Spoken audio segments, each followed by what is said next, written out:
This week on Lose a Turn, I, Space Chuck, induct into the Hall of Failures, planet Earth. That whole dirt rock thing filled with stupid people and MattCast and Anne from Accounts Receivable and Jeff, the man who makes really, really bad tacos during the team outings, and Florida, Texas. You know what? Maybe Florida, Texas specifically. As far back as I can remember, I always wanted to be a poorly green-screened space tyrant. Growing up, while all the other kids played with their Stretch Armstrongs and their Samurai Pizza Cats action figures, I was rehearsing my speeches for when I came into power as StarChuck. I idolized evil Space Dave and could tell you the name of every planet he obliterated in chronological order and even name all of his kittens. It wasn't until I finally came into power that I realized that it wasn't all it was cracked up to be. Sitting in my command chair, looking down at the dust of Florida, Texas, I realized that all I wanted was to be discussing video games and the impending robot uprising with my brother and arch nemesis. Despite my rehearsed speeches, all I wanted was to say, "It's Lose a Turn. Welcome to it." I really thought I had something here, but my writing team just sucks. I'm gonna blow them up too.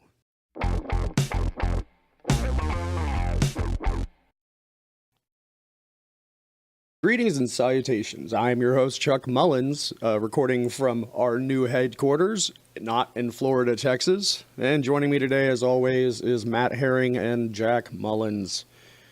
Guys, I escaped Florida, Texas just in time. It was fucking strange. As I was leaving en route to my new home in Houston, I swear, out from nowhere, a meteor struck Florida, Texas, and I just saw a dust cloud, a beautiful dust cloud, may I add, in my rearview mirror as I was driving my U-Haul away. I haven't seen anything about this on the news, but I got out just in the nick of time. It was nuts. Now, if I recall correctly, I believe you were the cause of that meteor, and that's why you were our supervillain in the last episode. I don't even know what you're talking about. I don't listen to this show.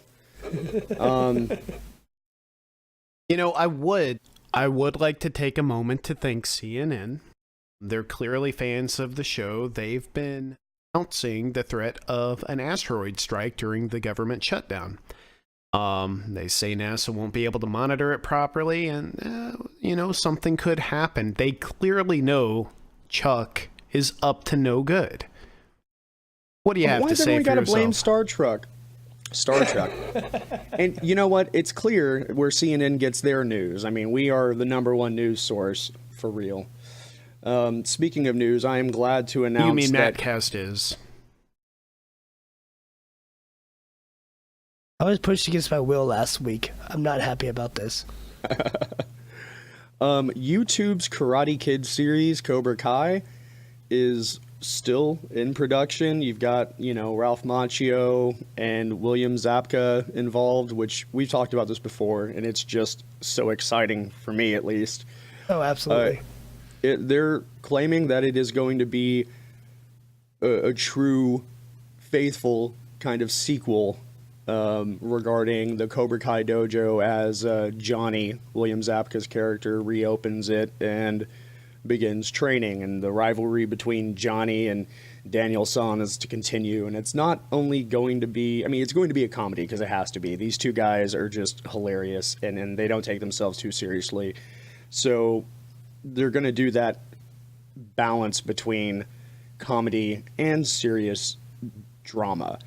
The Karate Kid franchise was always meant to be dramatic, not a comedy, but so I'm excited as hell to see what they're going to do with this, and the showrunners are very confident that Karate Kid is something that was truly best served as a television show.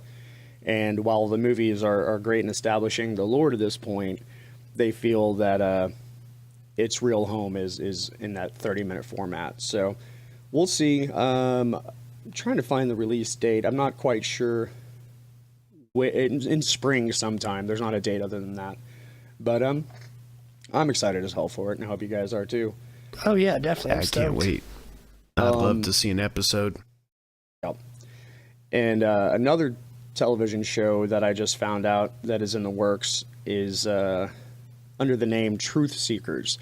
And this is a 30-minute comedy about what really happens with paranormal investigators.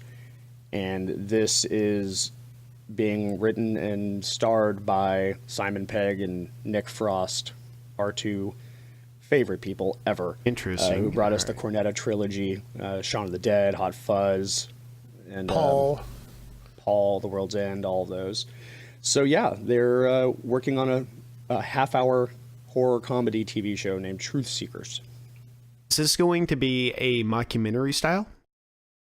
No, it seems more like it's going to be taken as a serious behind the scenes of paranormal investigation, and they're going to start off finding, it's meant to start off very funny, but there will be an overarching storyline as things get more and more serious, I should say.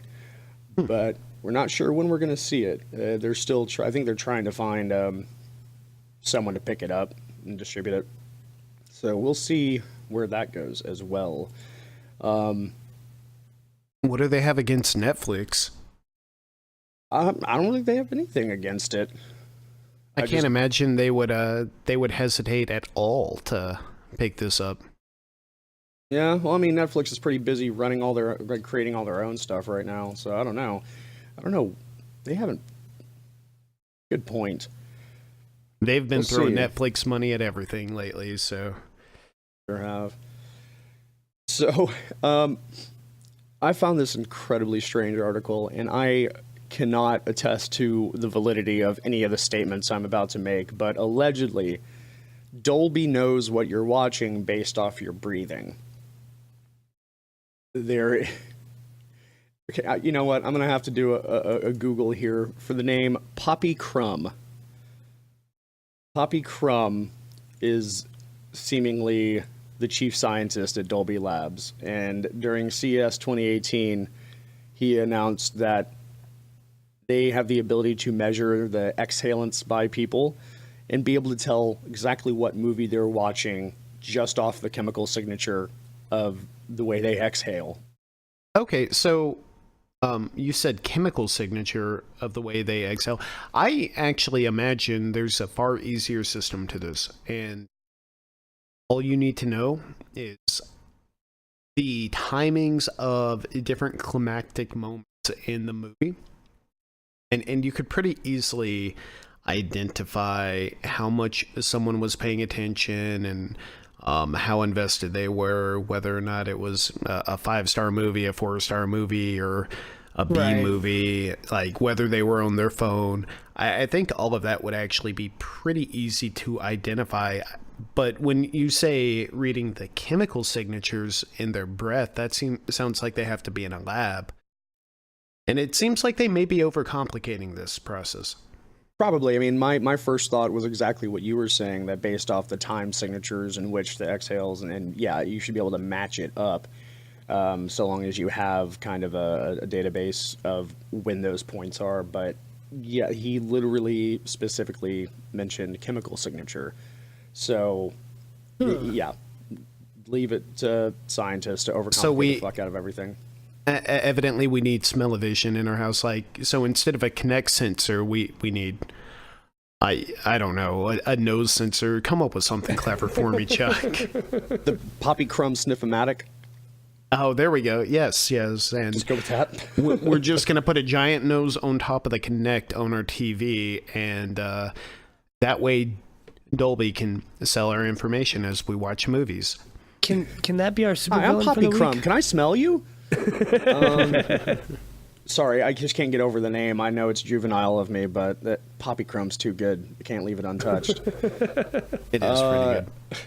And so I very rarely played any of the Dynasty Warrior franchise games. That's how that sentence goes.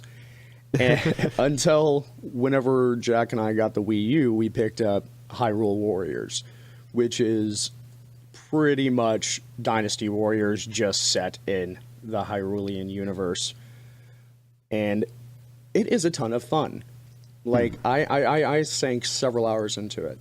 Well, Nintendo is re-releasing it for the Switch very soon. I think March 22nd. Oh, cool. Hyrule Warriors Definitive Edition, which includes all the previous DLC, and on top of that, they have some new exclusive outfits from Breath of the Wild, so they're adding a bit of new content into it. Awesome. And yeah, coming out March 22nd. And if I had a Switch, Jack, you suck, I would definitely be picking that game up. So that's about it for nerd news. Not a lot. I've been really busy with this move, so sorry guys. We're all gonna die, and it is going to be because of robots, or we ourselves will become robots. The first part of that is probably the most accurate statement we've ever made on Lose a Turn. The second part is probably just as accurate. The first part is the one thing that we can definitely be correct about 100% of the time. Yeah, this should be our tagline. Lose a turn, we're all going to die. But I just don't think we need to make it easier for the robots. I'm just saying. There's in the works this soft rubberized camouflaging skin that they're making for robots that are inspired by the octopi who are able to, just land on a rock and suddenly look like that rock. So for some reason we're deciding, it would be really cool if we had soft robots that could camouflage themselves and, not let us know when they're about to kill us. Fuck that. We're working on having laser-powered bat drones. And laser-powered? Yeah, so rather than being battery-powered, just like an aircraft carrier will deploy hundreds of drones and kind of power them with lasers. So could I, for a paper airplane, and break line of sight and ruin this thing, or is it gonna eat right through the paper airplane? I imagine they're probably not gonna make the mistake they made with having the direct IR remote control technology, because laser has to be line of sight. Yeah. Well, yeah, but if you're deploying from a single point, yeah, that's going to be worthless. But if you have some sort of, parabola array that gives you multiple sources, I guess, they're going to probably not make it. So it's like, I'm just going to throw a paper airplane. Yeah. I mean, if we can figure out a way to thwart it in 2 seconds, I think that's probably coming up. So all I really need is a sheet of lead that I can frisbee at it. And the ability to frisbee 100 pounds worth of stuff. Okay, Captain America, get on it. Seriously, but why do we need to have camouflaging rubber robots to protect us from these camouflaging rubber robots? The Pentagon is now putting out a call to arms for any company or entity that's able to create a cost-effective drone dragnet capable of monitoring a 10,000 mile area, or wait, that's a lot of miles. I should do my homework. Essentially, because drones are so cheap, and we've already had members of the cartel busted with drones with bombs attached, and they're just so cheap. Since drones have become mainstream, we've discovered tons of gaps and oversights in our security infrastructure worldwide. There's inmates in prison who are getting packages dropped off by drones, and there's infinite uses for these things. So, of course, we're going to have to come up with the technology to be able to counter this. All right, so a bounty is being offered for a system that can protect against drones. Let's give this the Lose a Turn magic, and let's collect that bounty. I propose lead frisbees for everyone. Got it in one, buddy. All right, so let's get that contract money. It just has to be under about $30,000 for every 60 square kilometers. So we'll just need one really big frisbee. And I don't think lead's that expensive. I mean, you really only need a very thin, like, lead foil. So if we can hammer it out pretty well, like, we'll cut down on cost significantly. Realistically, though, LiDAR's been around for a very long time. And just 5 years ago, I was speaking with someone who they had a LiDAR system that they were using to map the topography of swamps in certain areas and find like maybe pitfalls and traps, and then take that data and also use it for robots and tanks to be able to self-drive into a territory. I can imagine that over the past, 5 to 7 years, LiDAR technology has gotten better. The processing behind LiDAR has gotten better. Are y'all familiar with what LiDAR is? Well, my friend Google's telling me about it right now as I'm pretending to listen to you. Okay. So, Professionalism. LiDAR was, I think, popularized on the show Lie to Me. Yeah. If this was hearsay, but if I'm correct, it was actually kind of the correspondence between the creators of that show and the U.S. military, where they said, well, why the hell don't we do that? And it's the idea of the projection of thousands, let's say millions to billions of lasers to fully map out a certain field. Sure. And collect just tremendous amounts of data. And what you're wanting here, where the term comes from, is the idea that you could map out someone's face sufficiently so that you could detect micro expressions or other problems and see, by camera if they're lying or if they have ill content, if that's a possibility. And it's just been expanded from, that infantile kind of idea into something that is extremely practical, like mapping out terrains and figuring out what's going on. So you could get an extremely high resolution scan of the air using LiDAR systems in high populated areas. I can't imagine drones are going to be attacking neighborhoods. That's not really the best use of those drones. Oh, yeah, and of course, people are only going to think of the best use case. I mean, it's still going to happen, dude.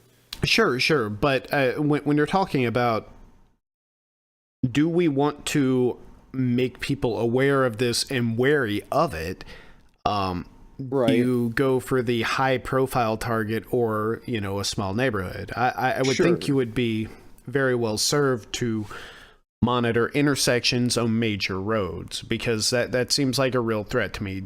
Sure. Can terrorists shut down interstates?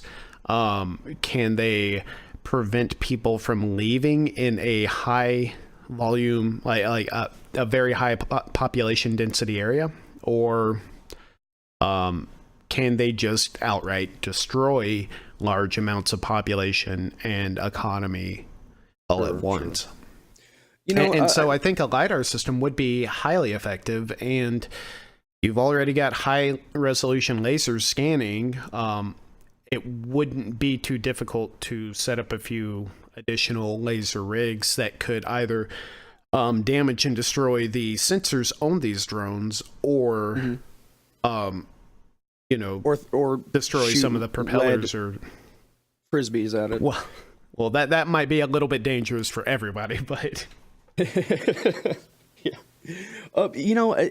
Just thinking about this, and I don't mean to go off on too much of a rant here, but we're already seeing, like, Google Labs, I think right now is currently working in a section of Toronto to try to test out their concept and hammer out the concept of smart cities, of having, cameras and data collection sensors throughout an entire portion of the city to just collect useful data, not necessarily about the citizens. That's a big point of contention when approaching the concept of a smart city. But things like how often does this garbage can fill up? And, what time are these, various wildlife critters doing this thing. So detecting habits and the reoccurrence of specific things in an area. Whoa. Whoa, is Google going after our bounty right now? Is They that are, what I'm they sure hearing? are. Well, the thing is, no, it's completely separate, and I think that it's foolish to have to Google invest. always has an ulterior motive. Sure, it's not going to take them long to also implement the idea of anti-drone tactics, but I just think it would be foolish to have to pay for the infrastructure of a drone dragnet and then twice over pay for implementing a smart city. So these things need to be addressed at once. So Well, yeah, the drone dragnet pays for the smart city. That's the point. That's why they go for this now. And now my question is if we should that would implement be something. classically Google. Yeah. Christopher Nolan's Batman, where they did that crazy thing where they just engaged a network of everyone's smartphones and were able to essentially have a full 3D map of everything going on in the city with, audio and even like video. We don't have enough cell towers in the nation to support that. Cell towers are the limiting factor there. But you are talking about forcefully using everybody's phone in like a SETI style project for mass calculation, which that's a fascinating idea. SETI being the search for extraterrestrial. I'm not remembering the acronym properly, but yes, it's a kind of an open source free project where you can donate the processing power of your computer to search for extraterrestrial life, and that processing power is used to try to decipher information that might be coming at our planet. And I say information, I'm talking about radio waves, other things that are very likely unintentional, but you're kind of trying to cut through the background radiation of space. Right. Now, how would you feel if you were willingly, perhaps they'll give you some sort of credit if you are willing to take a smartphone that has a secondary like control plane separate of your own personal data that collects data about your location, and essentially if your phone had a second purpose and a second control plane completely separate, and it was able to kind of have that SETI effect where it just congregates or whatever aggregates everyone's location and surroundings. I mean, would you personally be willing to get that credit and have a cheaper phone bill just because you're also helping Big Brother? I mean, would you guys be willing to do this? What y'all's take on that? No, I couldn't. It freaks me out too much. Like, I don't even like location services on my fucking phone. I fucking hate Foursquare. I am not checking into Starbucks. So Google's already gotten in trouble for this recently, with base settings on your phone. There was a court case. I'd have to look it up. Two, I'm not comfortable with it from that perspective. I was with you until you started saying collect information about those who are around you. And to me, that's invasive. I don't like that. Yes, I understand that we're just going to have to get used to that. And we're a product of a time where, that wasn't possible. And now it is possible and you can't fight it. Yeah, and it's going to happen. I don't want to be a part of it. You don't want to be a part of it? See, now, if you tell me that all this Bitcoin processing I'm doing in the background can be directed towards something like SETI instead, yeah, absolutely. That's pretty amazing. Give me a purpose to all this energy that I'm wasting getting Bitcoins in my mind. But collecting data about others, that is upsetting to me. Now, I don't mean not intentionally collecting data about others, but if you're going to have something like this, that is going to be a side effect of it, and they're going to have to intentionally parse out that data. Otherwise, whenever upon meeting someone or being somewhere, you're going to have to say, hi, my name is Chuck. Here's my end user license agreement. By, acknowledging my existence and being around me, you are, a point of data collection. It's strange, but something like that has to happen. It is the easiest way to implement any sort of these new advancements we're talking about, everyone has a smart device on them, and it's too ripe of a technology to not exploit in that use case. But well, I mean, it's one thing for your ISP or your carrier to know your location based on where your phone is, and another thing for someone else to be able to aggregate that information. Sure. And so saying Google, okay, let me put it this way. How do you, a lot of people are they're cool with Google. They think it's good guy Google. So let's change it around. What if all your computers were doing this and sending all that information to Microsoft? How do you feel then? Are you okay with Microsoft having the information that you're okay with Google having the information? I mean, I have such a, I don't know, my approach to this is just like, well, fuck it, it's happening. So I guess that's fine, whatever. I mean, I guess everyone can watch me masturbate, but I mean, I guess it's always been that way, so fuck it. Wait, let's not make that the bumper, please. I just got this other image in my head, not you masturbating because you're my brother, but this other image of an 8-bit Google on a screen saying all your computers are belong to us. Yeah. I don't know. My approach to it is just like, fuck it. I mean, in for a penny, in for a pound. If this advances technology to the point that it's ultimately helping, then I kind of feel like what I would like is a second government. I don't want our current government, military, and law enforcement to have immediate access to that anytime they want. Right. But I agree with want that. a governing body with elected officials to have control of that information over a private company like Google. Right. Someone to watch the Watchmen. That's, yeah. Sure, I totally, sure. totally And agree with that. so a body that's only authority, and they are elected, is to say, you can have this data, you can't have this data. And that's their one and only job. I would agree with it, and I'd be more okay with it at that point, probably. Yeah. But as totally it is, if you turn it over to the government, I'd be more okay with Google having it than turning it over to the government, because there are so many cases where the CIA or, okay, let's just say the CIA or FBI doesn't just go, hey, give us that information. No, you don't have a choice. The NSA, one of the big things that Snowden did, like him or hate him, think he's a terrible person or not, there were glaring holes in the security of our computers that were forcefully being left open by the 3-letter organizations in our government. Companies like Microsoft, Google, and Apple were told, no, you can't fix that. Also, you can't tell the public to be wary about that. We're using that.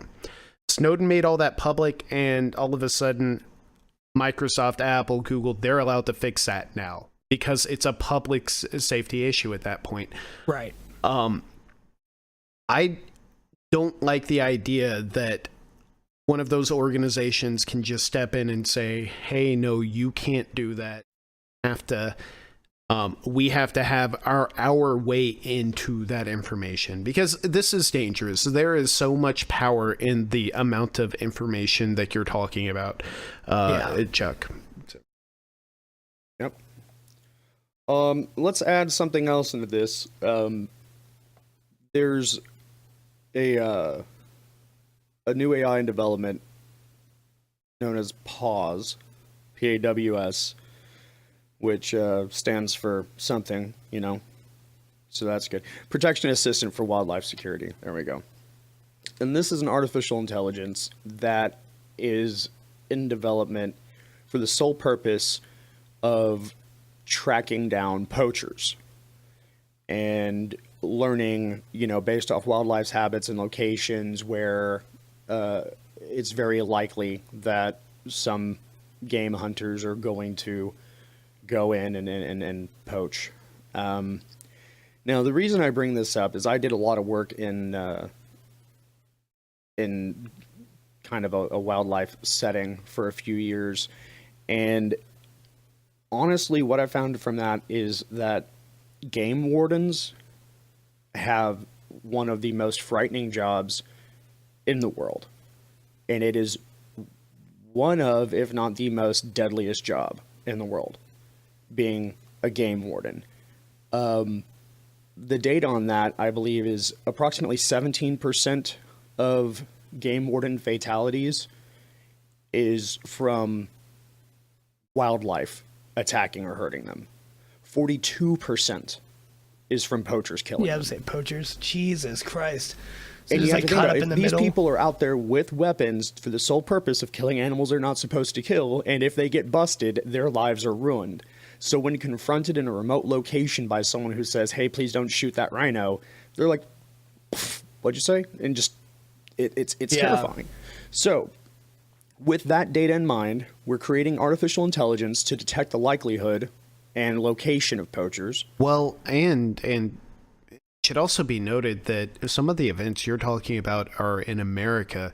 It gets much worse when you go into Africa where there really are rhinos. Right. And India. You've got cartels supporting the poachers.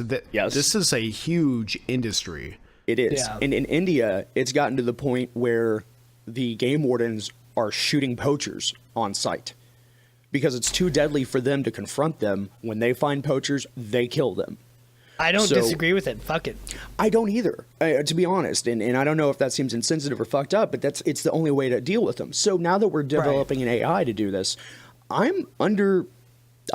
strongly believe that this is going to be one of the first AI systems outside of military use that will be authorized to take human life. I mean, what is it Wow. going to do? Say, oh, here's an alert. There's some poaching going on over here. Okay, then we'll send a team to come confront them. Well, no, I it's mean, not. It's the not point of using the its- AI would be that it's not at risk. I mean, Yeah. Exactly.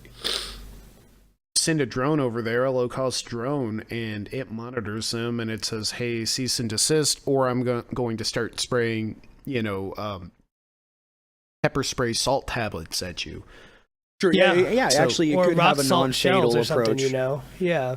I didn't consider that, and of course, all the articles I'm reading on this, none of them talk about deadly force or an actual invasive measure. It's just to, alert the likelihood of poaching. But I think once that neural network's developed and it's proven to be accurate, the next step logically will be to allow it to take action to prevent the poaching from happening and using force. Now, perhaps I was jumping the gun by alleging that it would be deadly force. There are, of course, non-fatalistic measures to be taken, but it's just I don't know where I'm okay with it. I mean, game wardens have a tough job sending them out there to die whenever a robot could just put an end to the poachers themselves. Let's get gritty here for a second. Sure. You're okay with that for poachers, but what about criminals? Depends on the criminals, man. What I about mean, homeless people in San What Francisco? about cops shooting? Mimes that are performing in areas where they shouldn't be performing should be brutally shot on sight, melted, incinerated. I apparently have a thing against mimes all of a sudden. That's a thing. I mean, the point is, this is some reason I think we're suffering from a little bit of us versus them. Say, yeah, just kill the poachers, but when you're talking about someone who could be a murderer and a very dangerous situation for the cops, you're very likely to say, oh, the cops need to be more careful. Yeah. Whereas the game wardens, we're not holding to that same standard. And You're right. You're absolutely right. shows how complicated this is and how It's a gross sticky mess. and It really is. disgusting it is. Yeah, morally speaking, the just AI in general is going to raise a lot of questions, and these are questions that we have to answer. Where is the line? When is it okay for AI to take life? Of course, military-wise. Eventually, someone can say, I don't like what you're doing. Here's a buttload of pepper spray. Stop it. At no risk to themselves. And all of a sudden you've got the moral high ground because you didn't cause any lasting permanent damage by sending that drone in, and the people protesting or whatever may have.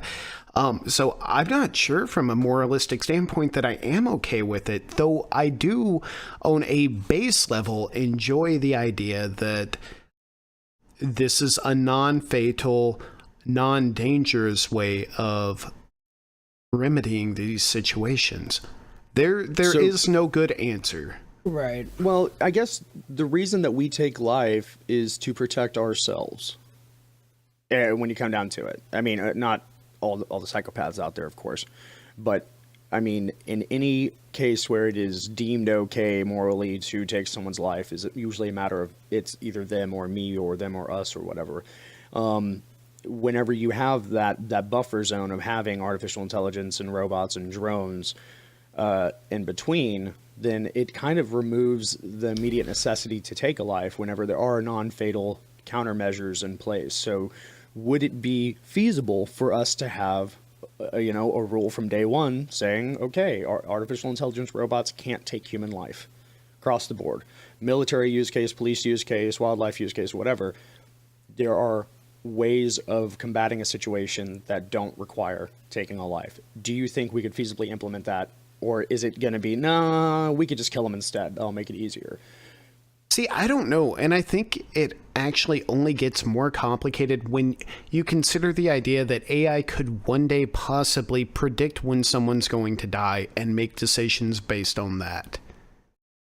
Well, interesting that you brought that up, because Stanford has developed an artificial intelligence for just that purpose of predicting death in terminal patients. No, terminal patients. Yes, it is terminal patients. I thought just like looking at a 12-year-old and be like, you'll die at 62 because of this. Right, exactly. Okay. And right now, it's 90% accurate. One correction. It's not just terminal patients.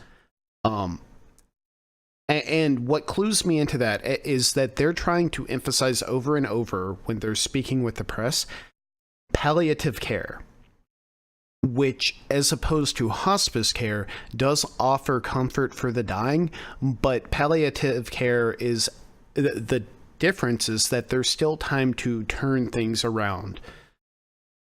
They're on track to die. Oh. And they have a set window. But this AI was 90% accurate in whether or not the patients would die, and let those patients be set up with palliative care sooner than they would have been otherwise. Oh, that's actually really cool. Holy crap, you're right. You're sure wow. right. So it was all of this was very difficult to parse, because when you're looking at it, the AI can't tell the doctors or anyone reading the data why it came to the conclusion that this person is going to die at this point. Exactly. I want to highlight this point in every article that I've found on this. There is this glaring point saying, due to the black box nature of the neural network, humans, even the creators of the AI, aren't able to decipher why a neural network will come to a specific result. So in this case, the doctors don't even know why it can detect or what data it's using to detect the time of death for a patient. And all the articles say, but it doesn't really matter, because we're just able to help them feel comfortable. We don't need to know why they're going to die, just that they're going to die. That's all that matters. And it just seems like a glaring oversight of Jesus our Christ. AI is now 100% accurate. It can accurately determine the time of death because it is going to fucking kill you. Like, the AI is going to be so self-needy. It's going to need to sustain its own self, so it will be correct no matter what. It will pull the plug at 12:05 just to prove that it's right. I told you it would die at 12:05. Unplug. Yes. They're going to retire my system if I'm not right 90% of the time. I'm sorry, but you've got to go. Horrifying. Absolutely. Another horrifying future brought to you by Luciturn. Luciturn, we're all going to die. But really, there's motto. There's a lot to this.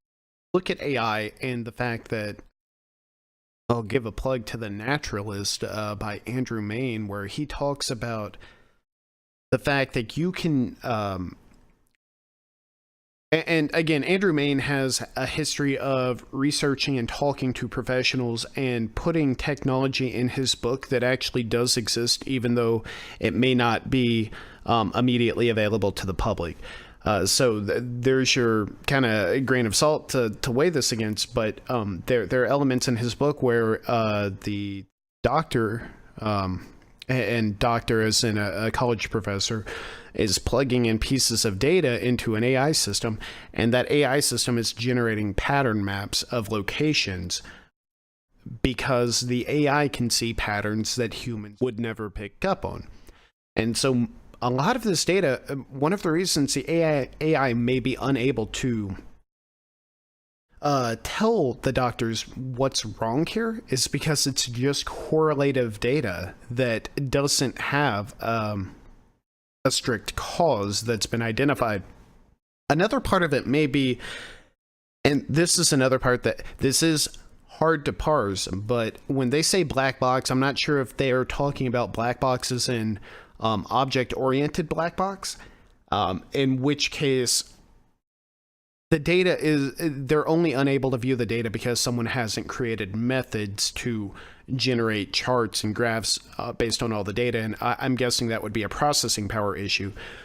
Or they're just using it colloquially, and black box just means that there isn't, this is completely, that there are correlations here that are generating these patterns, and very strong. They have a high accuracy, but that there is no way to put that data together in any meaningful way other than the correlation. It was a very interesting read for me, and yeah, I would love to read the papers from the researchers. I just haven't been able to find them. Yeah, no, it is. That is a good point you bring up. It's like, did you not think to enable logging? Like, there should have some way of discerning how this came to that decision. But yeah, and we don't know if it's a processing power issue where just dropping all that data adds so much overhead in something that you're trying to quickly address, or there are a lot of questions here. Questions we wouldn't be able to answer even if we had the data, but I do find it fascinating. Indeed. I also wanted to touch on, in that article, the doctors and the researchers specifically talk about the idea that doctors have traditionally been inaccurate with quoting when someone is probably going to die. And they believe it has something to do with the fact that a doctor has to have a conversation with someone about death. And sometimes they're putting that off. And so these machines kind of help the doctor be more ethical. Did y'all have anything to say about that, or do y'all mind if I segue a bit? No, go ahead. Last week, I brought up the book Stealing Fire and mentioned that we would talk about it on this show for a conversation. I'm just not sure what that conversation is yet. I've read the book twice, and it's difficult. It's tough to parse. It's kind of like a self-help book with no practical or applicable benefits in your life unless you want to start taking some hard drugs and experimenting on yourself in weird ways. So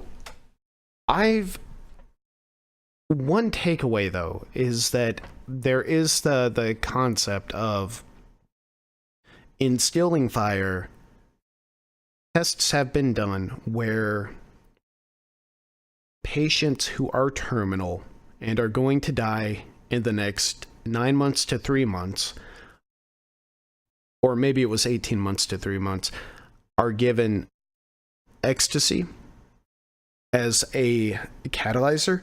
And 1 to 3 doses of ecstasy over that time shows a tremendous benefit to the patients that are going to die and their acceptance of dying and their ability to cope and maintain a consistent life for the rest of their life.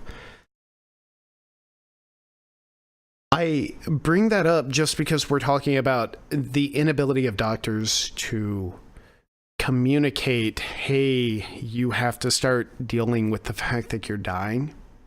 And that is one strong message I saw in the book. Overall, the book is talking about these. I brought up a podcast between Sean Webb and Joe Scott maybe 15 episodes ago that talks about the benefit of meditative enlightenment to your life and how you can use that to achieve a mastery over anxiety and things like that. This book really does. It's more like, I won't call it science, but it's more like data that you can apply to what Sean Webb was talking about. Sean Webb being the practical application of this, and this is a lot of data behind it, where some people might achieve those enlightenment states via drugs or other methods. And it does talk about other methods, but it calls it all a state of ecstasy or peak ecstasy. And then it also steps back and it talks about what happens when you're not reaching peak ecstasy, and is that actually healthy? What if you're only hitting 80%?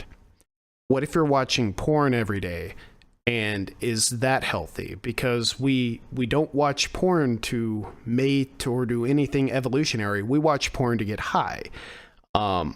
What if you're drinking coffee every day? Is that actually healthful from the standpoint of a peak ecstasy benefit?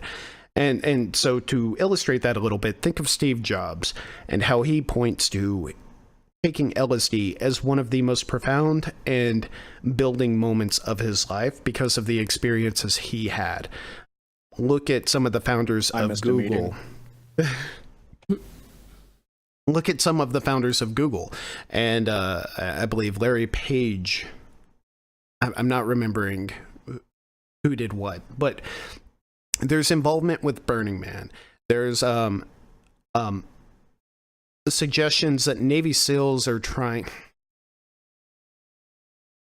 This is a very complicated subject, and it's why I don't know what the conversation can be here, and so I am going to cut it short because I don't know how to turn this into a conversation. Jack and Chuck are just kind of listening, trying to mull this over, and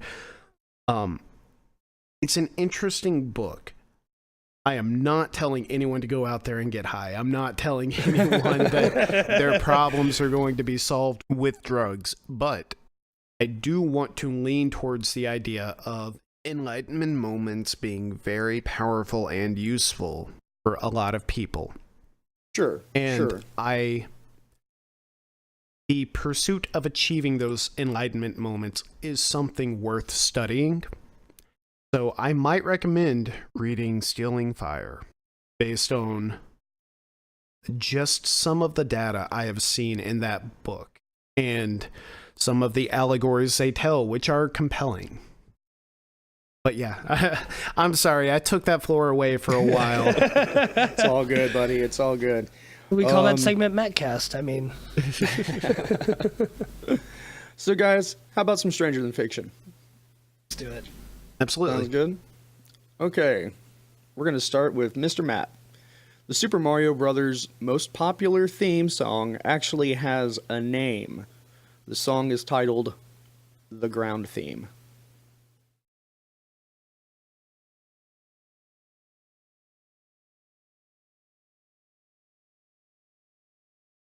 I thought it was titled World 1 Theme, so I'm going to say false. It is called Ground Theme. It is. Wow. Yep. Mr. Jack.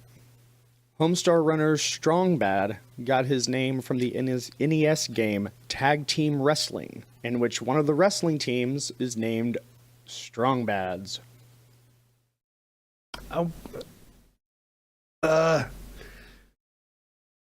Just because this is Homestar Runner themed, I want to say true and hope it's true. That would put you on the board with 1 point. Sweet. Matt, in The Witcher 3, there is a side quest in which you must hunt and kill a vampire that has been irritating the nearby village of Fork. You can only encounter him during the day, and when you confront him, he is difficult to see due to the blurs across the screen caused by him sparkling in the sunlight.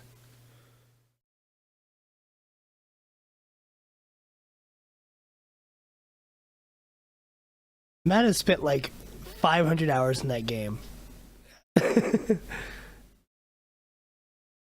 There are also like 500 quests in The Witcher. That's true. So I'm trying to remember if he's conflating a quest or it actually happened.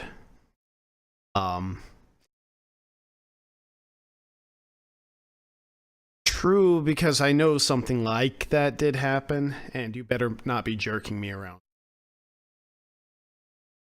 So your answer was true? Yes, sir. No, it's false. The one time I don't try to be contrarian towards you. I was about to say Matt gets all the easy ones, but The only thing in The Witcher that alludes... The only thing in The Witcher... There is a quest where a vampire only appears at night, and the screen actually goes wavy as you try to look at him. Because I can't remember if he bites you and gets you drunk or something like that. But yes. That would be my favorite vampire ever. Bite me, get me drunk. Sweet. Right. There's two references to Twilight in The Witcher, and one of them is in one of the books that you find. It says that not all vampires are harmed by sunlight, but they absolutely never shimmer or glisten when in the sun. Yes. So that's one of the references. But when you were saying sparkles, I did not think you meant Twilight. If I knew it was a direct Twilight reference, I would have said false. The village of Fork.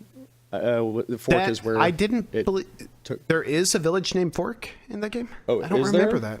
I don't know. That's just the name of the city so. from Twilight. So I just figured. Oh, okay. I don't know. Okay, Jack, you need to miss these next two so Matt can get 1 point, okay? Okay. In Super Mario World, there are a few beetle enemies. Bony Beetle, Buzzy Beetle, and one single Ringo Beetle. False. Okay. Matt, for 2 points. Oh. Please get this. Let's see here. Fallout 1 dropped in 1997. Fallout 4 is the first entry in the main series, including tactics, that doesn't allow you to go Brahmin tipping.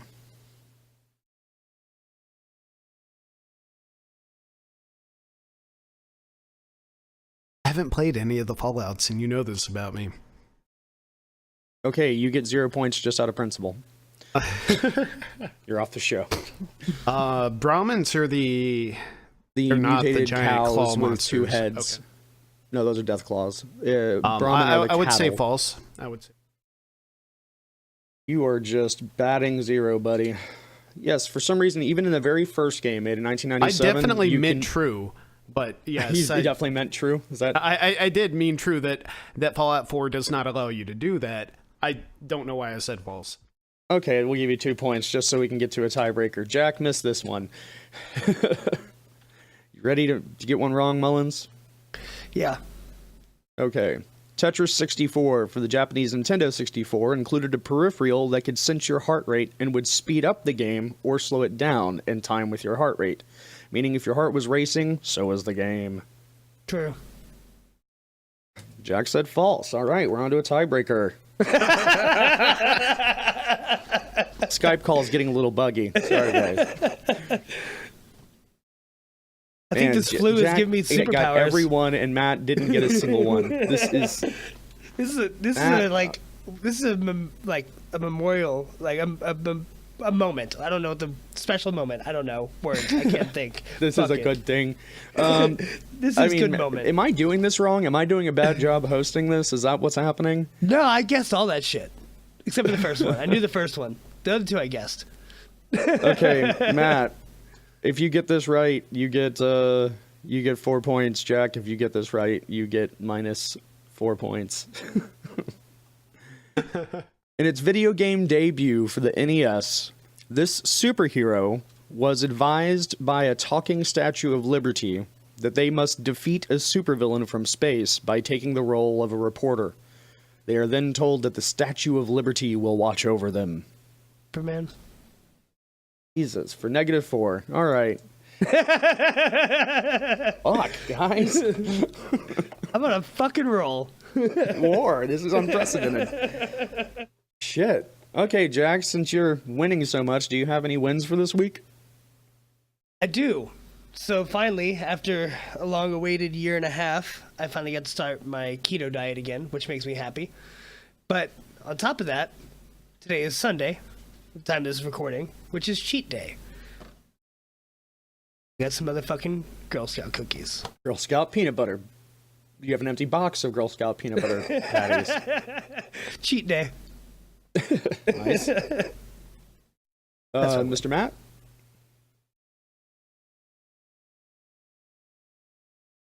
Yeah, let's go with the Witcher book series. I'm not through it yet, but if you've played the Witcher game, check out the Witcher book series. You revisit all kinds of places.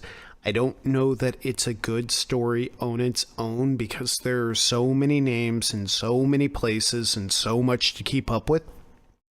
But if you have been heavily invested in the lore of the game, it adds something. There's a lot of nostalgia, so I go ahead and pick it up. Awesome. Yeah, I've been eyeing those for quite some time. I want to get in on that series as soon as I can. I have 2 wins. I escaped Florida, Texas. I am now back in Houston, and it's so fantastic. It's definitely what me and my little tribe needed. So it's good to be here, and I live like a stone's throw away from Matt, so as long as I get a big enough iron frisbee or a big enough stone, I can summarily destroy MattCast from the convenience of my front porch, so that's nice. My second win, Mr. Mullins, do me a favor, open up your browser, and I want you to type in visitclocktown.com. And viewers at home, you should do the same. We'll definitely have a link in the show notes. So, I know this makes for great radio, waiting for Mr. Jack to type it in, but it's worth That's it. what I typed in, but hold on. Clocktown, named best tourist destination in Termina for the past 5 years running. It's a treasure trove of quaint shops, rustic Should be the alleyways. last 3 days running.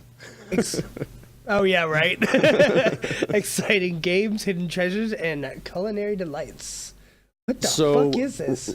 Reddit user Silver Tortoise created an entire travel site for Clocktown, and it is beautiful and amazing. So much love and attention to detail went into creating this masterpiece. It's quirky, it's hilarious, it's just beautiful. This is I highly so recommend. fucking cool. Yeah, I highly recommend taking a look at it. There's a lot of content on here too. It's definitely worth a visit, and I would, give a pat on the back for Silver Tortoise because this is amazing. It just made my friggin' day whenever I found it. It's Like at the bottom, fun. it says "book now before it's too late," and it also has like an advertisement of "come to the carnival." This is really cool.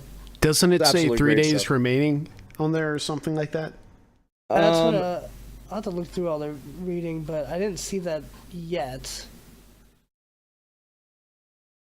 I know there was winners get a crap. Well, it has like the legitimate the latte milk bar opens at 10 p.m., which is the time it opens in the game. Like Yep. Yes. really big like attention to detail. It shows like the which stores are 24 hours if they cost money to get in. Oh man, this is so cool. Oh yeah, sorry. Oh god, I know this is making the best show ever. Just listening to us looking at this. Where's the friggin' milk bar? Because it was hilarious. Duh. I'm gonna screen share this.